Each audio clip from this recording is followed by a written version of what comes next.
Hola, cage fighting connoisseurs. This is KidNateBloodyElbow.com back again with the Care Don't Care preview. Once again with Eugene S. Robinson, author of Screw, a play in 3 acts or something like that. No, the inimitable sounds of love.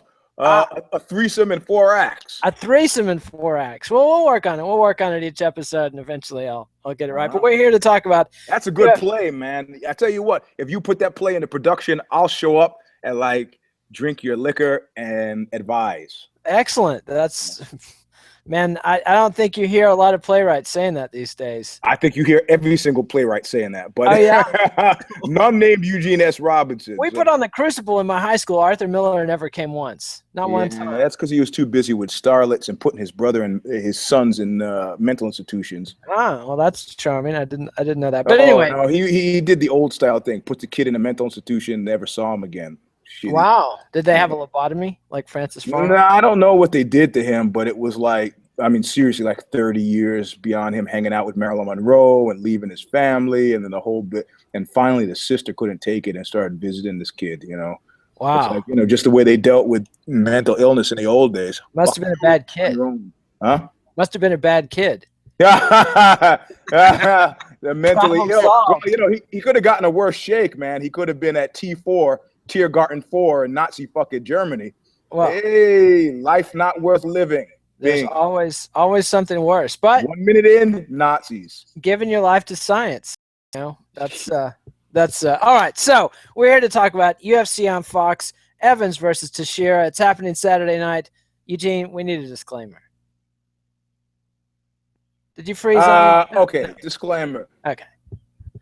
You froze. No, you froze. Okay, all right. No. You all right? Can you hear me now? I can hear you now. Give us a disclaimer. Okay, so crybabies and bedwetters. This has more to do with the marketing heft and weight put behind you by your parent corporation, Zuffa and the Baldwin, and much less to do with your skills and talents as a fighter, a man, or a human being. So don't come crying to us. It's easy to move from don't care to care. Fight an exciting fight. It's possible. Once again, Colliard, Felder, Oliveira, these guys have made the big jump from don't care to cares, but I got to tell you something, increasingly based on this last series of fights, if there are only 2 fights on the card that I care about and 16 that I don't, I'm probably not going to be watching your kid. You got to have a closer ratio than that, but it's not your fault. Fight an exciting fight. I'll regret it and I'll catch you next time. But don't come crying to us, crybabies and bedwetters. Fight on an exciting fight and get on a good fight card. Yeah, all those things make a difference. You can fight an exciting fight, and if Fred Eddish is headlining, you're out SOL, baby. Well, I'll watch any event that Fred Eddish headlines. Come on. He's a legend. A legend. Yeah, he is a legend. He's a legend. All right. For the wrong reasons.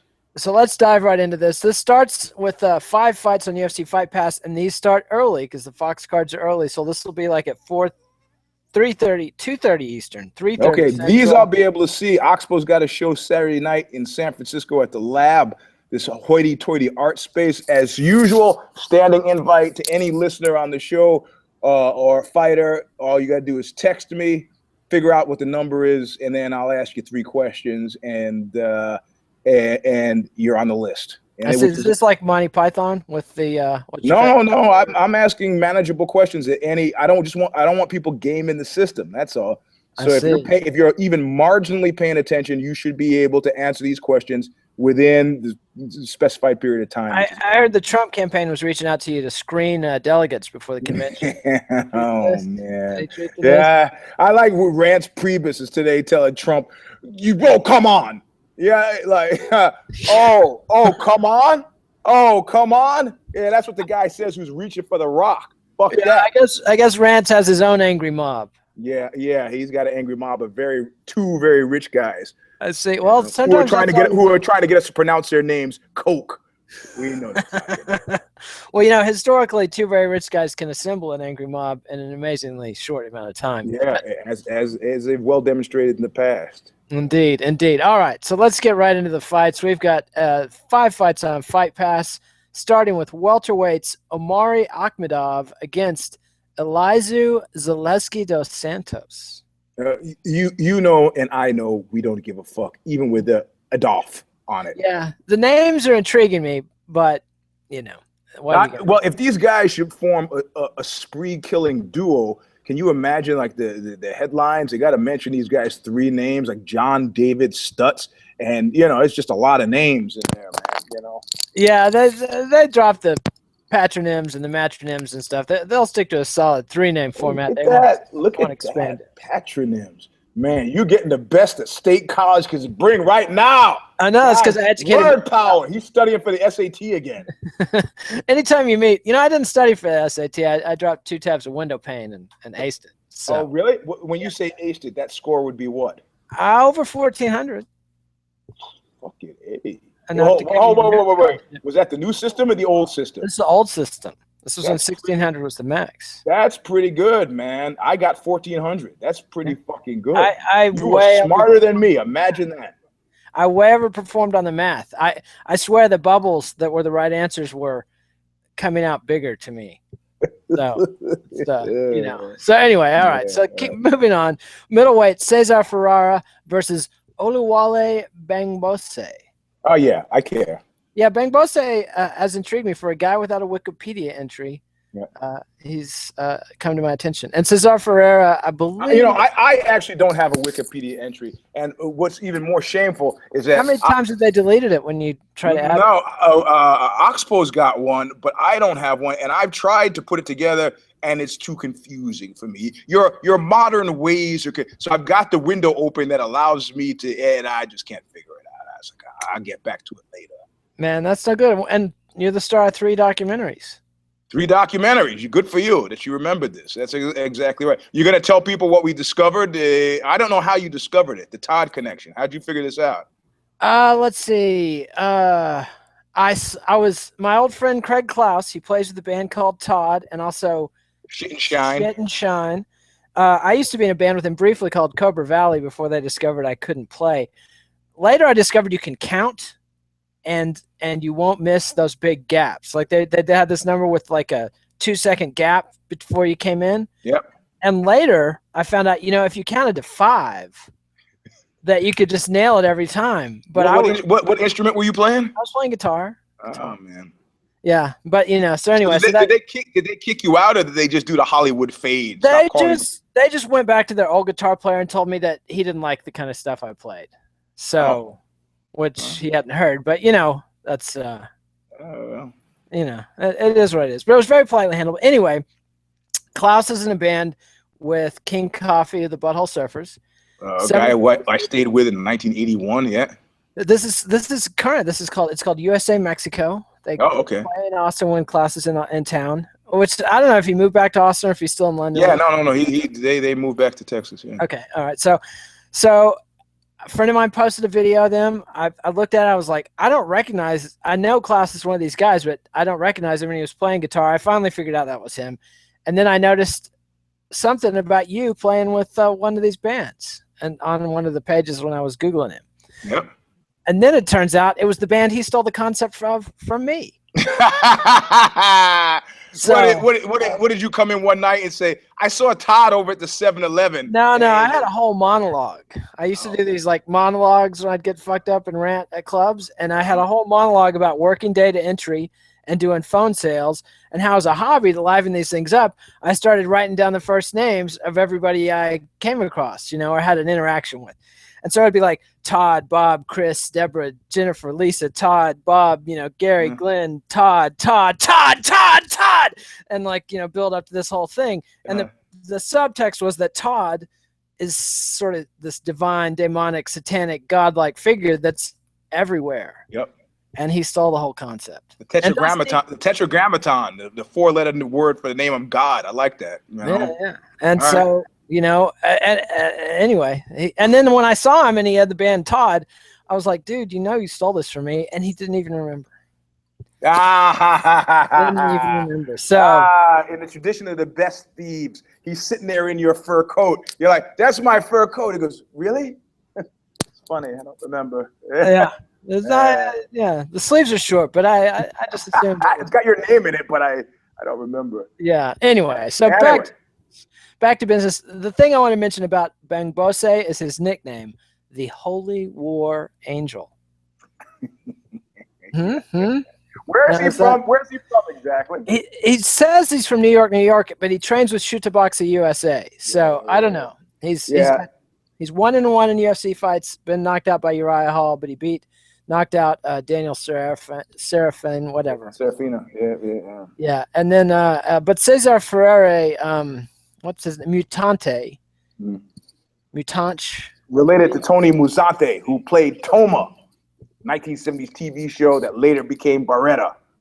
Toma used to come to our high school and give anti-drug speeches. Really? It was terrifying. This ex-cop from New York, bullet-headed and thick-necked, screaming at the top of his lungs with the veins, and they would make all the fuck-ups sit at the front, and he would point right in your face. It was. I was steered straight for almost the full duration of the presentation. I wasn't doing drugs while he was talking. But then after that, I don't know. I kind of forgot. The guy handed me some muscle relaxants, and So hey, Tony Musante was the first David Caruso. He made outrageous salary demands, and they were like, "Bye-bye. Hey, Bobby Blake, how'd you like to do a show called Barretta? It's he like says, I have to play my Little Rascals character again, or do I get a new part? Can I kill my wife? Which one is it? Hey, allegedly found innocent on the second. Yeah, he was found innocent. He was found innocent of the wife killing. He just happened to be there with his gun in the parking lot, but he did not shoot his wife. One of those wacky mix-ups. I'm sure. Hey, she was a grifter, man. She was a grifter. That's what I heard. But anyway, back to the business at hand. Mutante's lost his last 2 fights. So I don't know. I'm going with Bamgbose. I like the name. The Holy War Angel. The Holy War Angel. I want somebody to come out with like the most politically incorrect fucking nickname ever somehow. It would be not fit for television. I wouldn't even be able to say it on this show, but you could. Well, it's like, I could. I'm expendable. No, I'm thinking about Seth Putnam, from the band Anal Cunt, who he's now dead, but he's probably the guy who I know who just pushed it further. I saw him. Robert Deatherage from a band called the piquantly titled Neat Shits.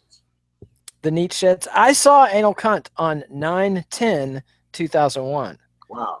And as you know, or may remember, they had a lot of Islamophobic songs. And my impressionable friend I went to the show with said that he thought we caused 9/11 that night with the bad vibes. Because there was serious bad vibes at Anal Cunt show. The singer would swing his mic, like whip it around and whip it into the crowd and hit people with it. And then he hit the guitar player in the head and busted his head wide open. Yeah. And then this psychopath who was always getting into fights at shows in Austin punched the singer. And punched Seth Putnam. Yes, and Putnam broke a bottle and chased him out of the club, waving this broken bottle at him. And it was incredible entertainment, except for the guitar player had a amp the size of like a lunchbox. Oh, yeah. And it totally sucked the life out of. Well, I don't know if you ever seen Gigi Allen, but that was probably the best show ever. The one he played in Oakland, from the point of view of he made the audience wait. He came out. They played one note, riot. That's it. People were running down San Pablo in Oakland, smashing windows, burning cars. One note. That's it. I mean, Gigi had the magic sometimes. Hey, Prince and Purple Rain, he fucking did one song. This guy, Gigi Allen, one note. And he didn't even sing it. That's right. It was just played, Yeah. I'm rocking the same mustache Merle Allen frequently wore. Have I told you my Gigi Allen story about my buddy who went to New Orleans for the weekend and he comes back and his roommates are like, "Hey, man, great news. We booked a Gigi Allen show and he's going to stay in the house with us." Oh, no. And so the dude went out and put super strong hinges on his door and a padlock and a deadbolt on his bedroom door. And he said, "Gigi still got in my room and screwed this fat Mexican chick, but I got off light." Because the guy that lived in the living room behind a little curtain in the corner, he was a singer of their little band, and Gigi took him under his wing as a mentor. And that involved one morning, Ralph got up early at like 4:30 in the morning, hoping to sneak in and take a bath before he had to go to work. And he's in there. No sooner does he sink into the hot water than Gigi's sitting on the toilet and goes, "You've got a beautiful body, Ralph. Mind if I jerk it off?" And so Mark, my friend, first thing he's aware, he hears this scream and breaking glass. And he looks out his window And in the parking lot behind their house, he sees Ralph running, clutching a towel, and a naked, aroused Gigi chasing him across the parking lot. So, this. Yes. Yeah, I guess he got off light. And then the big show that they booked, they rented a warehouse and a sound system and advertised. They put like several $100s of money they didn't have into it. Gigi's late. Gigi finally shows up in this gangbanger car with all these cholos, puts the crack pipe down just for a minute, just long enough to go into the club and say, man, I need all the money in the till, and takes it and leaves. No show. So, but the next night at a house party, he played one of the best rock and roll shows I've ever seen. It was like incredible. It's a lot of crack to play a show, man. He needed to, he needed to get ready. So once you had all the commercial pressure was lifted. Anyway, back to the fights. Back to the fights. Enough old punk rock. Lightweights, Drew Dober and Islam Makhachev. Well, Drew Dober has a distinction of being an almost care several different times due to him and his brother Ben, and the ability to make a bad pun off of the last name. I was going to go with doo-doo. You said doo-doo. Oh, yeah, I guess. But you know what? He's never really comfortably. I mean, you can't be a comedy. You know, a joke is not funny 3 times in a row. You can't be a comedy pick for a care. And unless it becomes more funny with repetition. Ben Dober, are you laughing? No, I'm sorry. Because I remember the porn auteur of the same name from the early 90s. That was Ben Dover. Dober. Sorry.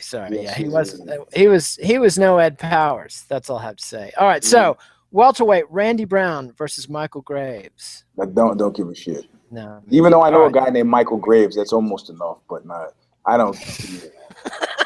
You know, the fans are getting their money's worth with this show, I got to say. The old punk rock, we're just mining, we're strip mining the mall, sang for the undead. Yeah, what are you going to do? But now we've got, they try to put one fight on Fight Pass every time that people care about. You're going to care about this one. Bantamweights, Manny the Anvil Gamburyan against John the Magician Dodson. Yeah, I do care. You're right. They got me. But this is... you mentioned both of these names, and I've got nothing but a wellspring. It's like that book by Henry Miller, Black Spring. I've got nothing but a black spring of depression when I think about these guys, because Dodson was one of those guys who was like almost there, and just in a very, very super public way was just found not to get it. Just that he got to the top of his fucking abilities. And he's still keeping up with the dog and pony show, and he's still got his little thing he does. But it's like he's like Clay Guida, man. He's better than Clay Guida. Clay Guida never got to the title. Yeah. And never fought the champ to a standstill twice. That's true. But the thing is, so between the two of these, and then Manny Gamburyan is a guy. I'm hurt. Oh, I'm hurt again. I got a raw deal. Anybody want to watch my shoulder dislocate itself? Yes. So the question is, like, which of these guys makes me less depressed? And I'm gonna have to say Gamburyan makes me slightly less depressed than Dodson. I think about Dodson, and I think about Dodson, and I think about things about myself that I don't want to think.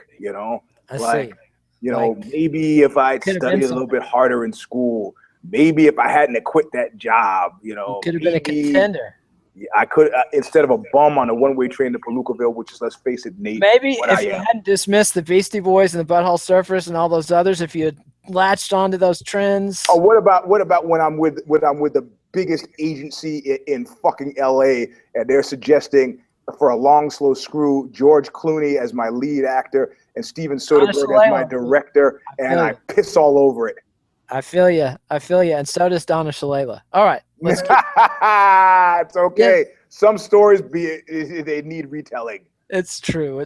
All right, it's still not funny. I'm gonna pick Gamburyan because I can't go with this depression thing. I can't. So you're betting that the Anvil can blanket the Magician? Yeah, I don't really think he's going to do it, man. But I just can't. To have Dodson win is to give birth to a hope that is just going to die.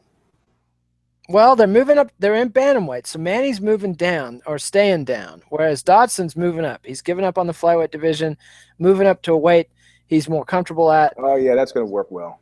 Well, you never know. I mean, Manny might be fatigued from all the weight cutting and everything because the dude is a tank. Well, he's also old.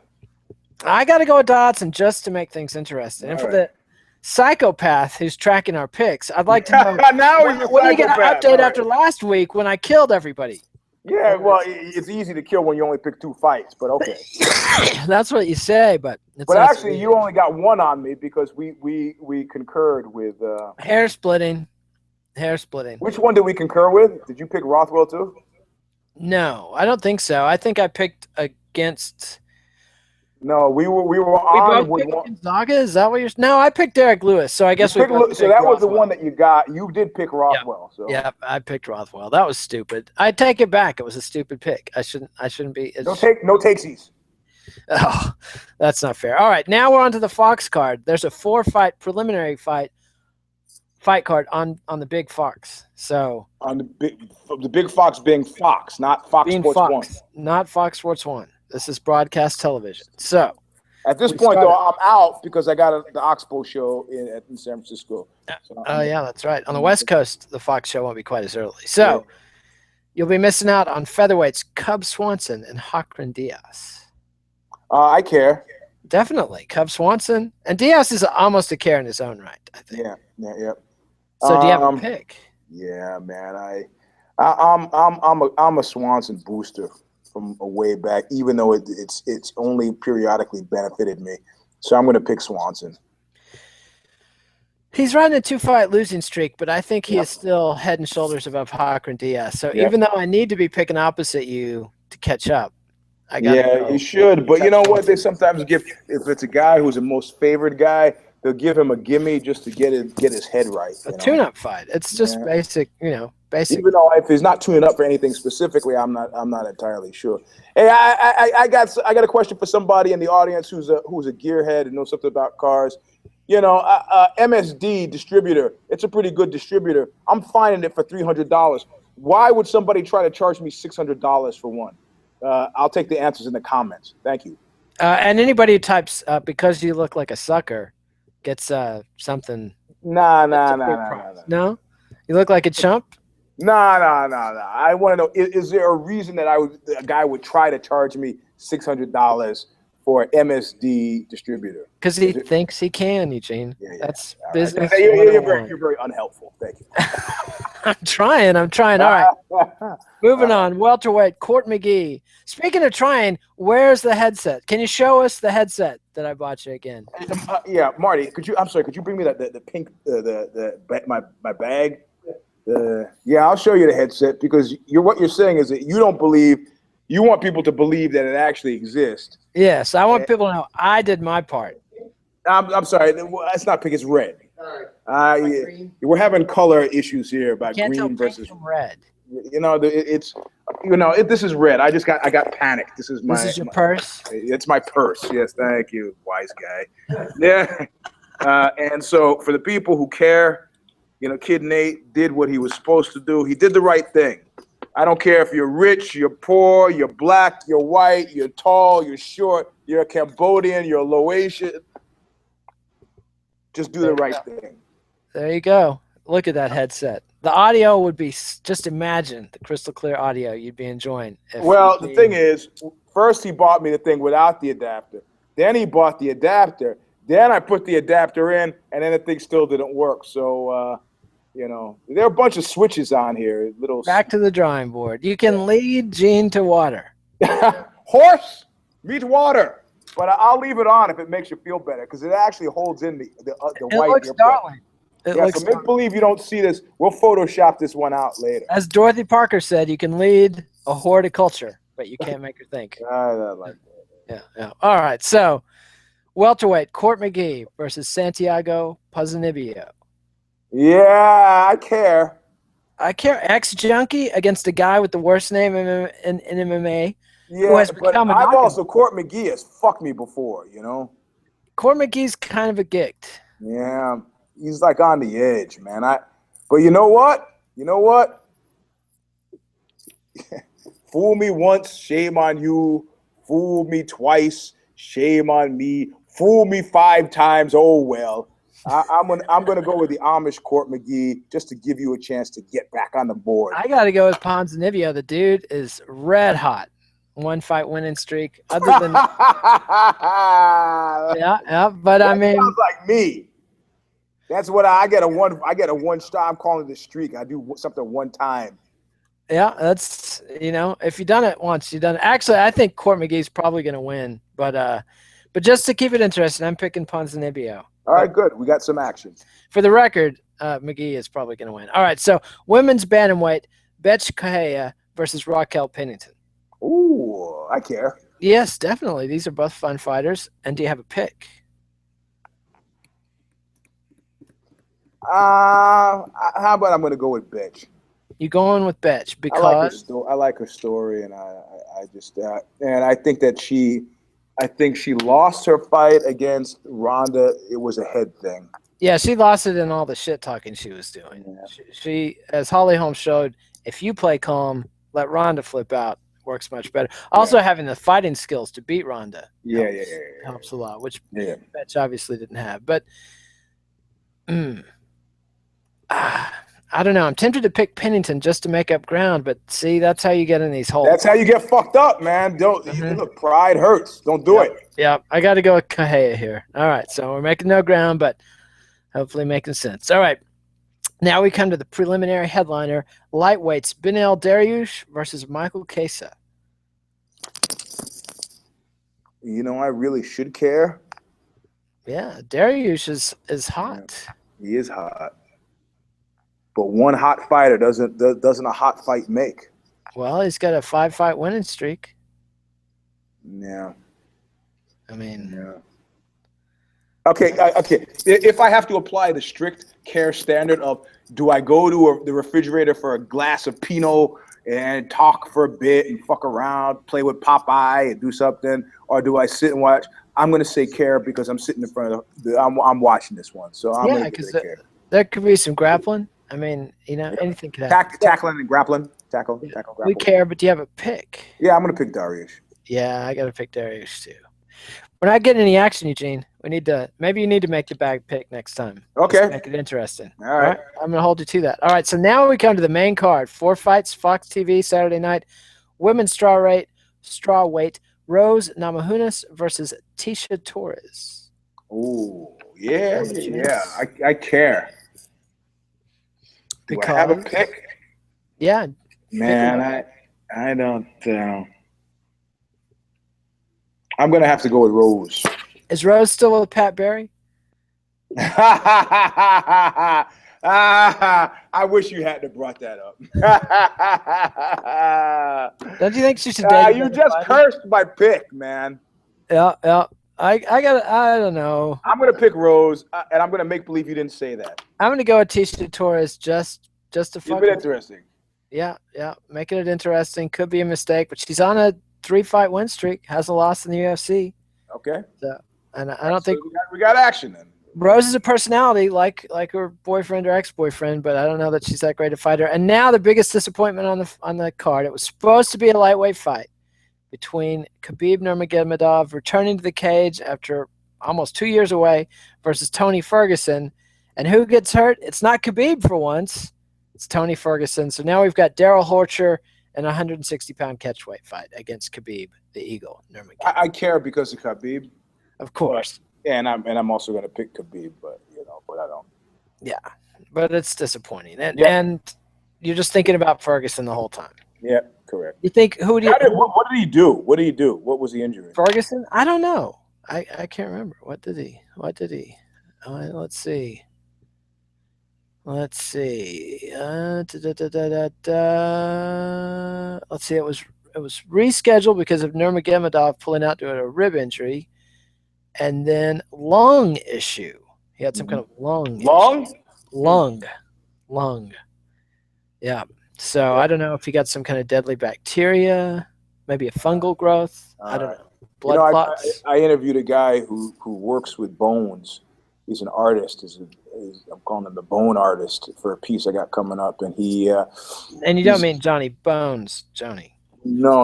I'm talking about a guy, and he said, it's dangerous work. I'm like, what the fucking day? What are you talking about? He's like, when you're drilling on these bones, it releases all kinds of weird pathogens, and I spent 4 years violently ill before I figured this shit out. So now he wears like one of those Japanese subway masks. Yeah. But it's got to, because it was getting in his eyes and the whole bit. So he's got to. So he switched to like a Renaissance era plague beak mask thing to stay away from it. Yeah. Yeah. Maybe if he wore a scarier demon mask, it would scare the germs away. I was at this orgy once, and one of these guys was wearing. Of course, was wearing a mask like that, and it was actually managed to be creepy, A creepy orgy. So tell me this: are orgies more sad in like a psychic sense, or are they more smelly? No, because somebody who's thrown it, who knows how to throw it, they make sure there's a nice bit of cross ventilation. And they got candles and incense. It's such a freaky scene. I see. And you keep the tables high so nobody's genitals are like at the same level as the hors d'oeuvre. Well, this is also the problem. If it's a gangbang, typically gangbangs are hosted, created by dudes. There's one woman there, 10 dudes. They're not the he's got refreshments like crackers and cheese and Fresca and, ice and bowls. He's walking around the room with it, but it's not a delight for the senses. There's no smell, there's no music, there's no, but an orgy is done with an expectation that they're going to be more than one woman in the room. So they actually take that, they're like filmy curtains and shadowy lights, there's incense and music. It's got higher production value. So I see. So orgies typically have not been depressing until the cops come and break it up. No. I've heard about that. A friend of mine had a neighbor who turned his house into like a swing party and was renting it out to creeps, and somehow the neighbors objected to like all these like drifters that would show up, on Saturday afternoon, and my wife actually prosecuted a case against a couple who were accused of smashing the garage door opener or the garage door of another couple who were swingers and were hosting parties all the time. Yeah, it's not your fucking business. Well, the jury didn't agree. My wife knew she was in trouble as soon as the swinger bit. She tried to keep the swinger thing out of the courtroom, and the defense attorney got it in there. Even though it was struck from the record, the jury still heard it. Game over. So if you're deviants, people can smash your stuff. That's the. Well, the cool thing is, the orgies have typically been at the houses of super rich people, so their neighbors mind their fucking business. I see. Gangbangs are at hotels, so you get the hotel detectives kicking in the doors. It's a drag. They still have hotel detectives. Yeah, the guys in suits with walkie-talkies. You better believe it, buddy. And they kick down the doors of orgies. I thought that it was a gangbang. They didn't kick the door down. They just knocked and said. They knocked, and then the woman. Did you bring it up for everybody? Is that what they said? Or? Well, they said we got to see what's going on. We got to just see, and can we get better? The woman had to get up and go and talk, and she says, "Hey, look, it's my fantasy. Like you can't have more than 10 people in the room." She goes, "Look, it's my fan." They said, "Well, okay, just finish up and get out of here. That's all, Wow. And so but enough people were sufficiently freaked out that they fucking bolted, and I was. Problem solved. Less than 10 people in the room. The guy who told me the story was on the far side of the room. I see your friend. He couldn't bolt. He couldn't bolt when they came to, so he got stuck in the room. I see, and had to stay around for the gangbang leavings. Well, he had to stay with the other 12 poor, hapless, hopeless souls. I see. Never do this. I've been told it was miserable. I see. You heard it was miserable. So like at a gangbang, the chick's just one of the guys. She's one of the guys that's on her back the whole time. I remember her being on her hands and knees, but I see. The guy who told me remembers that she was on her hands. She's one of the guys, kind of like the smallest kid in juvie is one of the guys.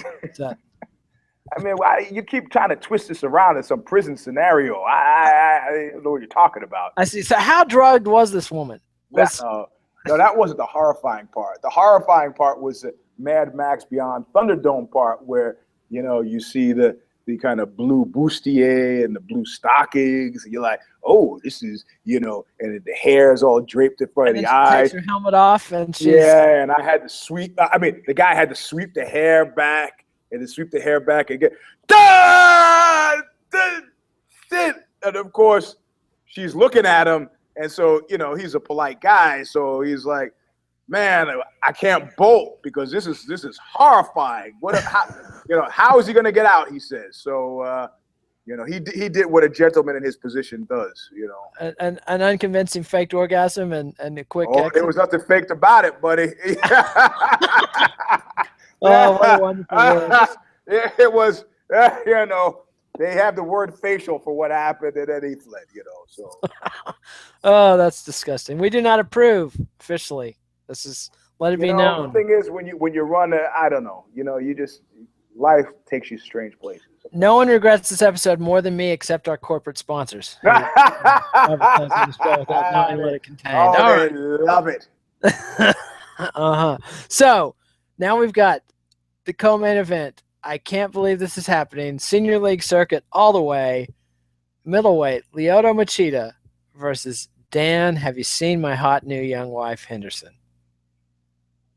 Do we care? Yeah, we care. Because she's pretty cute, I got to say. Can't be there for 24.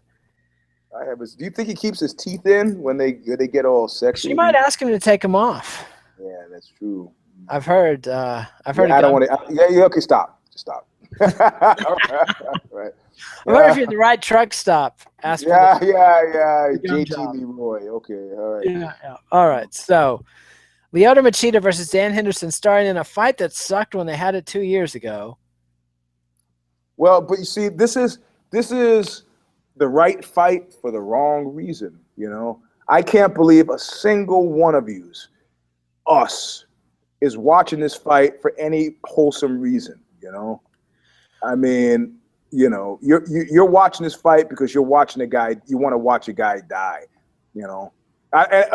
I'm sorry. In light of what just happened in Ireland, that might be kind of tasteless, but you know what I mean. We're watching this fight because it could very well be a final fight for somebody. We want to see somebody's career die. Yes, correct. Yeah, painfully, preferably. Yeah, or we love these guys. Because if it's like a decision, a split decision, a unanimous decision, there's so many ways that this fight could lose, and very few ways that it could really win, that you're guaranteed depression by the end of the evening.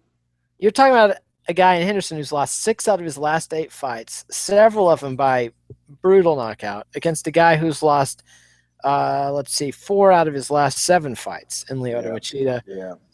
Also, some brutal beatings. There'll be a lot of pre-talk, and there'll be clips from, the olden days, but I can't be fooled, man. It's like when people do online dating and you notice that the pictures of their bodies get smaller and smaller until eventually the woman's profile picture is like her eye. It's like, I got it. I got it. If pro tip, if the gal's holding the camera up like this for the selfie, she might be a little large. Objects in selfie might be larger than they appear. But you can't be. You can't fall into that trap of being bothered by weight. Yeah. I've heard. I haven't checked this out, but I've heard women are very heightist on online dating, and I'm glad I missed this modern era because that's bullshit. Because in real life, if I can talk my way in under the line, they're always going, short guy, he's they don't see it coming. No. They think I'm in the friend zone, and then suddenly they're married and have 2 kids. What are you going to do? But with online dating, they just left swipe me right. I mean, I've heard that they were in the past week, I had 2 people, my drummer and the guy here at Jiu-Jitsu, he said, I want to go out, take you out to lunch. I want you to meet this guy who I'm going to be live on the Ozzy feed at 10:30 today. But I got this guy coming in next week, pretty phenomenal guy. He's suing the U.S. government. It's going to be a great piece. I think it's going to be Monday at 10:30. But he went out to lunch, and he's like watching me and this waitress, and he's like, what the fuck? What are you? He starts telling people, this waitress, I figured Eugene knew her before, but he didn't know her. And all of a sudden, it was like, she's like coming over, she's giving him stuff. And she looked like, people say, well, what did she look like? And he said, she looked like a woman who's made lots of bad life decisions. So he starts doing this physical imitation that very much mimicked the imitation that my drummer did of what my body is doing when I'm on the make. Even though I wasn't on the make, it just you become habituated. So I get this energy from this woman, I'm returning this energy, and so he starts doing this thing like, which I didn't realize. I'm not conscious of doing that, but he's like, yeah, you know. Yeah, you can call me Gene, honey. I don't mind. Yeah, right. It was like, it was more subtle. I was like, I didn't realize I was doing that. Fuck. All right. Well, it's good you thing ever heard the Larry Miller routine, the 7 stages of tequila? I think stage 5 is you're in a bar with and the waitress has stitches, and then stage 6 is I'm gonna marry that girl. Yeah. That was my experience with steroids. It changes in a negative way your worldview. I see. But are you gonna make a pick between Lyoto Machida and Dan Henderson? Which is more revivifying, drinking your own piss every day or marrying a much younger woman? I'd go with the latter. You've got experience with both? That's my personal experience. Sadly, I've done both. The circumstances under which the urine drinking happened were very unfortunate. I used to be on this vitamin regimen. Was this when you were trapped under a rock for 24 hours? No. It's when I got somebody convinced me that I had to take supplements every 4 hours. So I put the water jug next to the bed so that I could drink with the pills, right? Then I was so tired from waking up every 4 hours, I said, fuck it. I had an empty water jug next to the bed because it was out, and I had and I goes like, I'm not going to get up. I'm going to piss in the water jug, and it'll be impossible for me to confuse them in the night because the big one is heavy and the one with piss is light. But as the night went on, my alarm rings for the 4-hour vitamin thing. I wake up, I take the 4, and boom, and with a rush of horror, I realized I just swallowed all the vitamins and an entire cup of urine. So I don't recommend it. I would say that the younger wife is probably the better deal. I see. Well, call me a traditionalist. Call me old-fashioned, but I'm going to have to go with the piss drinker here. Well, no, just because I said the wife thing doesn't mean I want to pick Henderson, man.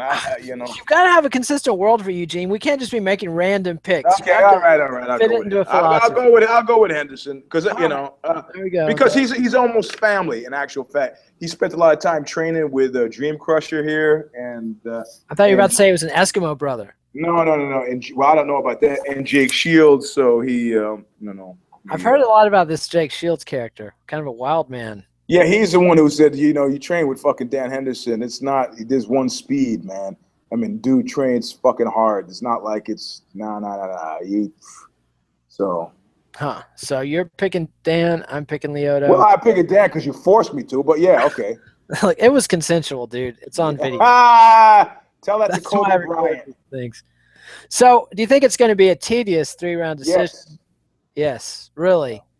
I'm not feeling excited about it, man. And there are reasons I'm not feeling excited about it, Does it have to do with anything to do with the fact that they both looked utterly impotent and helpless in their last X number of fights? Yes. Yeah. I mean, what can you do, man? It's like, from the fighting. Yeah, well, from the point of view of the bald one, I'm sure he's like, come on, you guys, we'll run you out there. You got it in you one more time, and you're like, I got it in me one more time, coach. You run out there, but pride fucking hurts, man. Fucking hurts. There's a point at which, maybe your first wife would have said, honey, it's time to hang it up. But your new wife is saying, baby, I need a new ring. Yeah. Like Don Rickles said, I haven't seen my wife's face for 6 months. Her head hits the sink. She's got so much jewelry on. Ba-bing! Bada bing, bada boom. All right. Now we come to the headliner. It was supposed to be Shogun Rua against Rashad Evans in another fight where you're going, why are they doing and if there was ever a Lost Battalion comment the other day, I'm sure you heard it when you heard Rashad Evans said, hey, if I'm not in this for the gold, I'm hanging it up. What the fuck? You want to know the spirit of Lost Battalionage? That's it right there, baby. That's it right there. That's if you're not in it for the gold, you're hanging it up. How come you ain't hung it up yet? Yeah, because it's been a while. Losing Ryan It's one of Bader's those tough. statements where everybody in the room kind of goes, "Ooh." Yeah, especially after watching him struggle with Ryan Bader, a guy that in his heyday, Rashad Evans would have just blitzed and humiliated, and that was very sad. No, that was one of those statements, man. That's like, it's like when fucking Goering came into the meeting with Hitler, and he is wearing a caftan, a turban, Donna whatever. It doesn't make a difference. And medals that he had made up, and Hitler double-taked. When Rashad Evans says, "Has the Donna Shalala talisman lost its power? Have some respect." it's only if I'm telling the full story. If I'm making a reference to the story, it's acknowledging the fact that the story has been told. I'm not telling the whole story again. I see. Okay. It's like Johnny Rotten. It's like, you mentioned Johnny Rotten before. Yeah. So you were playing golf with Donna Shalala. When did you realize that this was Clinton's Secretary of Health and Human Services? Immediately. And you knew. Is she as short as she looks on TV? She's really tiny. Yeah. Tiny. Is she shorter than the reporter Helen Thomas, the late great reporter? I've never met Helen Thomas. But she was also tiny. I read Helen Thomas's book, and then she flamed out and died. Interestingly, I see. Because you read her book? No, she flamed out and died because of the comment about wanting to go back to Eastern Europe and get out of fucking Palestine.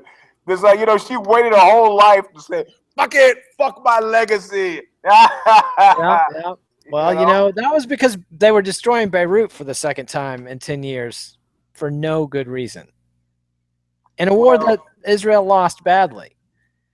Yeah, well, you say no good reason, Well, Hezbollah didn't have control of Beirut, and Israel was at war and losing to Hezbollah, but still managed to just crush Beirut that had just gotten back on its feet. So. Yeah, well, yeah, I never shot anybody that didn't carry a gun. I see. You can't, you can't like George, George Bush, the father said. They asked him about the Middle East. He was like, nah, I'm not getting involved in that. You just can't. You just can't. Yeah. But I knew aggrieved people. That was bait. That was just bait to get you off the Nazi trail. Yeah. Well, anyway, so it's like Rashad Evans says, I'm not going to do it unless I got the gold. What the fuck are you talking about? Stop. You're not getting any gold. Stop it. There's nothing. Nobody's watching you, Rockwell. It's over. It's over. The party's over. And you think Glover Teixeira gonna knock him out? Yeah, why not? See, now you're putting me in a spot because I need to make up ground. Rashad's savvy. I think he's got better ring IQ than Glover by a considerable margin. Teixeira has the knockout power, but Teixeira, for a guy whose rep is kind of kickboxing-y, what he really is an old school Brazilian jiu-jitsu, get the mount and knock him out kind of ground and pound guy. Yep. And you're not going to get the mount. You're not going to be ground and pounding Rashad Evans. I don't, So then that means you feel perfectly okay about picking Rashad Evans to win. Yes, I'm going to do it. That didn't sound like a hot chick comes up to you at a bar. Let's go home. Okay.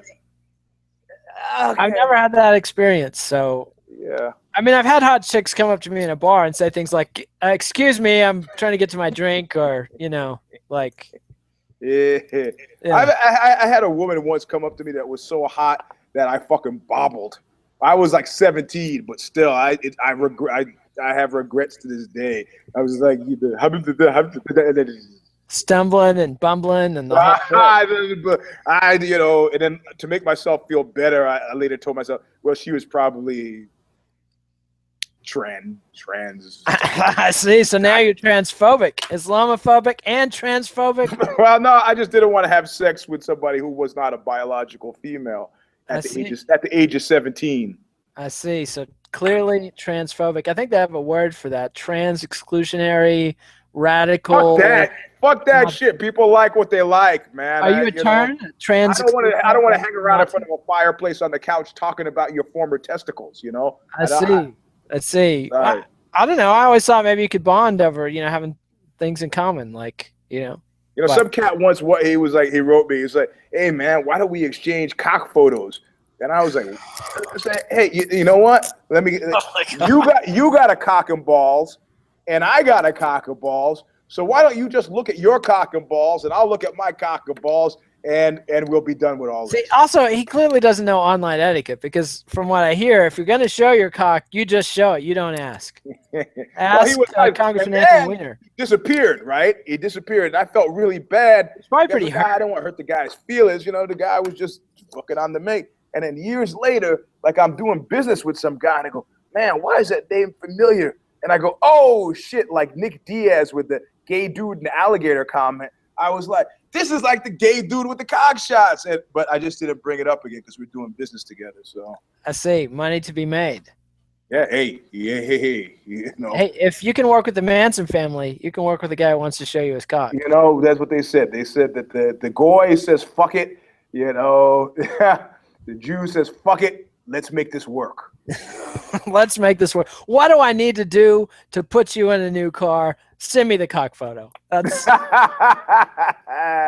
you go. Somebody just texted me. Mark Hunt called JDS back out of the battalion for a rematch. Well, I don't think that fight's going to happen based on JDS's mindset. I think he thinks, much like Rashad Evans, that his next fight should be one step closer to that strap that he's going to, Even though he beat Mark Hunt the last time, that fight took half a decade off his life. Yeah. Yeah. So you'd have to be insane to get back in the cage with Mark Hunt. Yeah. And not when he's as close as he clearly believes he is, To the title, yes. No, that would be ridiculous. Yeah. All right, so I'm picking Rashad Evans somehow, and you're picking Glover Teixeira. Yep. That's what you're saying. How did this happen? Jedi mind trick, baby. Well, I guess since I tricked you into taking Dan Henderson in the previous fight. That's right. I mean, you got, he was. Do we care, though? We haven't asked the big question. Do we care about Evans versus Teixeira? I care because of Teixeira. Not because of Rashad? Don't you want to watch the sad tale all the way to the end? He makes me sad. Huh. I don't know. He's given me so much pleasure, whether it was destroying Forrest Griffin and Chuck Liddell or being destroyed by Lyoto Machida. I've had many happy moments with Rashad Evans in the cage. And so I'm going to care all the way up to the bitter end, which this could be, especially if he fucks me on and loses the fight after I was tricked into picking him. Yeah, I want to introduce a few things as sources of anxiety and interest and anxiety. Interest. I've not been able to get my mind off of it since it first reared its head last week. And that's whether or not you're in the Panama Papers? No, this is if only Shane Carwin. I've been thinking a lot. I mean, that was his call to offer to manage fighters. His call to fight to pick up the John Jones fight with. I mean, I was a big Shane Carwin booster. Liked the guy. Was saddened when he retired. Thought it was premature. Because you liked the kind of steroids that he was accused of receiving. Whatever stack he was using, man, I was all over that. Scientifically selected. The guy's an engineer. That's what I'm saying. So. So I think that's been in my mind, but that was of interest, but source of deep anxiety. And we meant to touch on this on a past show and never really got around to it, mostly because I couldn't bring myself to do it in the same way that you might have anxiety about earthquakes or tidal waves or tsunamis or nuclear disasters. But I started to think about the persistent rumors about the UFC and Zuffa positioning themselves for sale. And you do realize that every single thing in America is always positioned for sale. They finally, in the real estate market, they put a name to it. And the name they put to it is they have a whole category called Make Me Move, right? So in other words, it ties right into the section of your brain. Man, I really love my house. I'll give you 10 mil for it. Okay. What would it take to make you move? And you set your make your move price, and it allows them to list, because at some point some lunatic will come along and give you double value for what you have and own, because they think, well, what the hell? I like it. I like the cut of its jib. So in this instance, I'm like, you do realize, of course, that in time's arrow, shit is moving forward, and at some point this will happen. you know. And I've been having like wake up in the middle of the night, fucking like Jack Kerouac said, flophouse nightmares concerning this, you know. That they're going to sell the UFC. That somebody's going to come along with such an offer that Fertitta won't be able to refuse it. Yeah, I mean, because you got to know everything is for sale, right? Everything. But they're openly hawking the thing. Yeah. Like, so there's no make me move. Like, yep. So they're trying to sell. At some point, they'll get a price. You know, I mean, of course, I've been hearing this. Tie this back into Shane Carwin. Well, Shane Carwin was the point of interest. Thing that I wake up in the middle of the night, go, Carwin, man, if he came back, what would that mean? The drug testing regime. I mean, the ramifications of it, enough to wake me from a deep sleep. And then the anxiety of, okay, they're going to sell. Who the fuck? They're going to sell it to Fox? Who are they going to sell it to? Who they going? You do realize things could always get worse, you know? Abu Dhabi could buy the whole thing. Yeah. Well, you know, the only thing that gives me great pause is that Scott Coker is in play. And I think that whoever would buy it is not going to buy it and yank Bjorn Rebney out of the fucking mothballs. So they would probably lure away a Scott Coker, who, if you don't think he's got an interest in and making him, Why not keep Dana White? That presumes he's interested. You know, there's a point at which everybody gets tired, man. Make Joe Silva the man. Huh? I bet Joe Silva would like to be a star of reality television. Like, you could just give him the whole. He's cranky enough where I don't see him really, you know, thinking that he would play well on TV. And you got to realize these are wealthy guys at this point. They're going to work. Joe Silva's really wealthy. Have they really cut him in on? Oh yeah, I would say. I mean, wealthy enough. You mean wealthy enough? He's got a piece, and that's all you fucking need. A piece. That's what Lorenzo and Frank said to each other. Little Joe's plenty wealthy.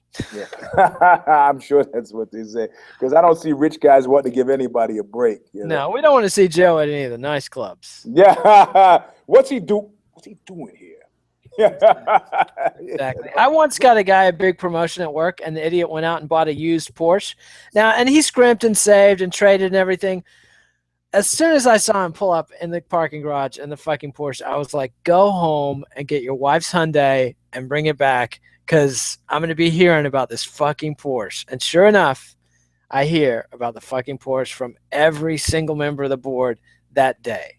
Like, what's this about Foot buying a Porsche? I'm like, it's a used Porsche. Like, nobody, if you're explaining, you're losing. And so the optics of shit. This is why the Hillary thing blows my mind. You know, and now she's I think we're on CPT, Eugene. We're running kind of late. Oh, you mean cautious politician time? Exactly. Yeah, no. Well, we're going to, Kike Town. Yeah. Now you're not Jewish. You don't have the pass for that, do you? I mean, yeah, I do. You do, just because you got a Star David around your neck, you think you can start throwing the K word around? I've converted. You converted, like Sammy D? Yeah, well, very much like Sammy D. Did you get the cut? What do you mean get the cut? You get cut. Like, if you convert, even if you're circumcised, you have to have a ritual circumcision. My ex-father-in-law had to wear a diaper for 2 weeks. No. They don't do this anymore. Then you're not. And I don't think you can use the K word. We got to officially apologize. Very friendly rabbi. He's you're like the guy on Seinfeld. He's no interest in touching your penis nor sucking out the blood post-cut. I see. Now, if you're bris giver, what's the word for the guy that does the bris? Moil. If your moil's trying to give you the old, I need to suck the blood out. Like, that's yeah. And he was afraid. See, I was going to do a whole elaborate joke about. Wait, I'm getting a text from somebody. They're sending me screenshots. Looks like a conversation between somebody named Gene and Shane Carwin, and it says something about hand size. Is it true that the hands are as? Yeah. And so, but he said no, he didn't want to show you anything. So that's. Well, my point is that it just goes on and on. This Gene character is just begging to see. Well, anyway, Hillary shows up at this thing. She's talking to some black group today. Odds on, she shows up in blackface.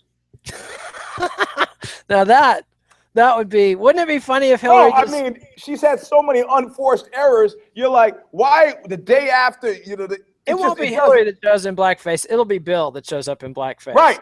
And they'll be like, and they'll have a whole introduction. They'll get one of James Brown's last living MCs to introduce the hardest working man in politics, and then Bill will come out with the cape and do the whole. And then there were people who are shocked and pissed off. He goes, "What?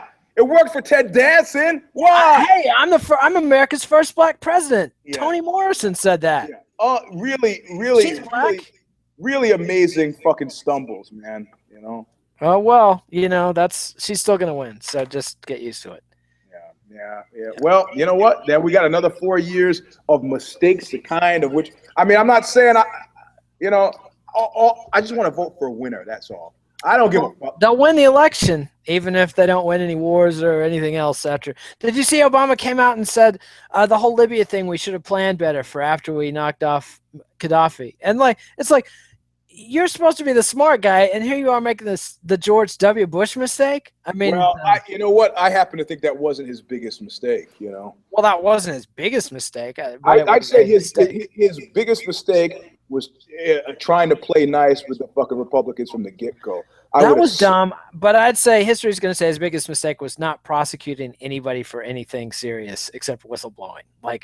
Nah, I'm gonna go for the what would FDR have done, man? You got the fucking FDR would have had Goldman Sachs people swinging from lampposts. Yeah,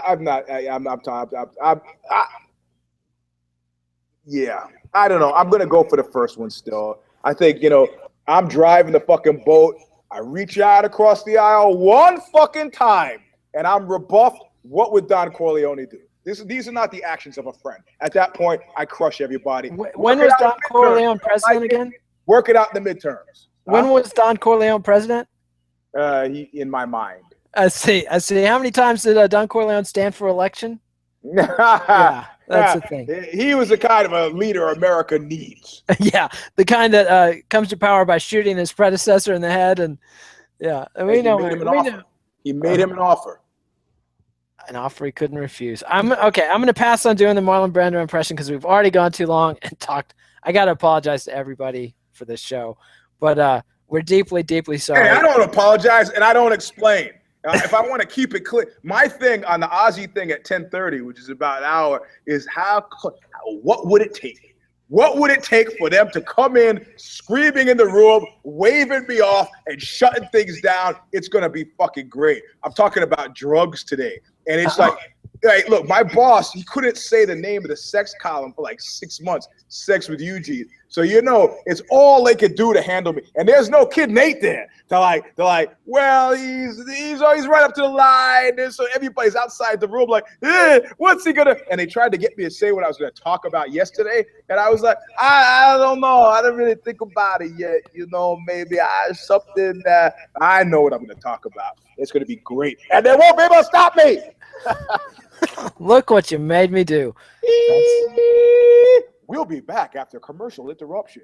Well, everybody catch that. And where can you see that? On Ozzy's Facebook feed? Ozzy's, you go Ozzy on Facebook, and it'll be alive. It will just drop it live. You can ask questions. You can ask questions just right under the feed. So, well, anybody who likes car wrecks or listen to Eugene talk about drugs, tune in. And but if you leave comments, don't indicate that you know me from Bloody Elbow, because then they'll think like you set this up. You had those degenerates write in on our page, so don't no anti-Semitic, no racist shit. Don't try to goad me into saying something that's going to make me fired. I can get me fired. I can do that on my own. I see. All right, so don't bring up Helen Thomas or the Nation of Islam, and Eugene promises to keep it on the straight. Sexual practices, none of that. Keep it strictly to drums. PG-13, everybody. PG-13. Yeah, my kids look at it. So. All right. So, remember, give us a thumbs up on YouTube, Eugene. How's this done? Actually, there's a little thumb icon that you click on. But subscribe to MMANation.com. You won't miss any of the magic. You can subscribe to MMA Nation on iTunes. Get the action, the audio without the ugly. Read Eugene on Aussie.com. Watch him live on Facebook, on Aussie's Facebook feed. Get out of here. You keep him talking. I'm stuck. Hey, you're the one that went overtime, not me. Read me on bloodyelbow.com. Zane and Connor will be back in the section tomorrow to get you all prepared, and then Zane will have the prospectus to talk about new talent on the show. Saturday night, we'll have the 6th round. Sunday, Eugene will have Knuckle Up. Rinse and repeat. We're heading into UFC 197 with John Jones versus Ovince St. Preux. So we'll see you next time. OSP. Adios, MMA aficionados. We'll see you next time. All right, man. All right, thanks, Eugene. All right, bye-bye.